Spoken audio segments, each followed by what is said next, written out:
Oui, tout à fait. C'est ce qu'il annonce aujourd'hui dans un enregistrement audio diffusé par un canal d'ailleurs assez peu fréquent, hein, site d'information indépendant en Mauritanie.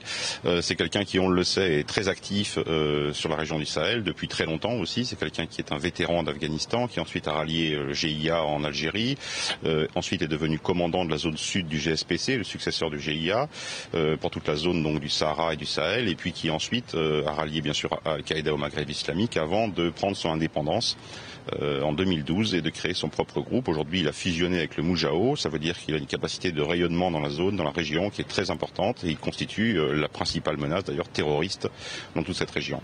Alors vous dites que Mokhtar Belmokhtar, c'est une figure du djihad sur le continent africain. Il était aussi notamment à l'origine de l'attaque du site gazier de BP à In Amenas et il menace régulièrement l'Europe.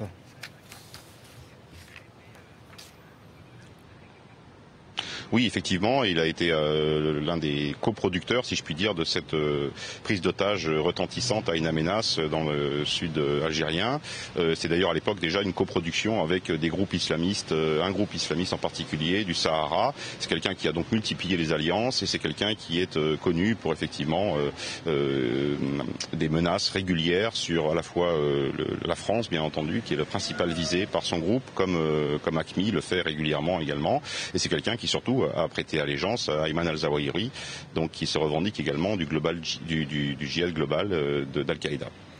Alors cet attentat est revendiqué alors que l'opération Serval est remplacée par l'opération Barkhane.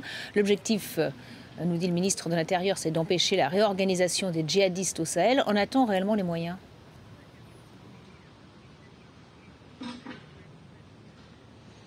Écoutez, si vous voulez, la volonté existe. L'important pour la France aujourd'hui, c'est effectivement d'élargir la zone de ces missions antiterroristes, parce qu'on le sait, ces groupes, en particulier celui de Belmokhtar, rayonnent sur plusieurs pays de la région, je le disais, en particulier au Niger, en Mauritanie et au Mali, bien sûr. Donc c'était important pour les Français de s'adapter également au nouveau champ d'action de ces terroristes, à leur capacité aussi de frapper en divers endroits pour mieux réduire leur capacité opérationnelle. Mais est-ce qu'avec le Serval au Mali, on a vraiment réussi à lutter contre les djihadistes ou bien est-ce qu'on n'a fait que les repousser ailleurs ?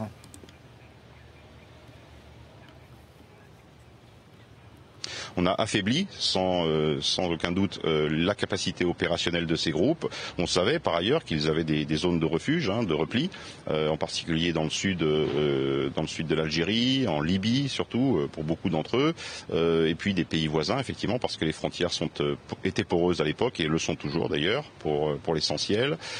Donc ces groupes se sont progressivement reconstitués. L'an dernier, on a vu s'opérer, je le disais, des rapprochements, des fusions entre groupes terroristes, celui de Belmokhtar par exemple et le Moujao, qui est un événement très important sur la région en termes de menaces terroristes. Donc effectivement la menace n'a pas disparu et donc il est très important que la France maintienne et multiplie ses efforts pour contrer ces réseaux.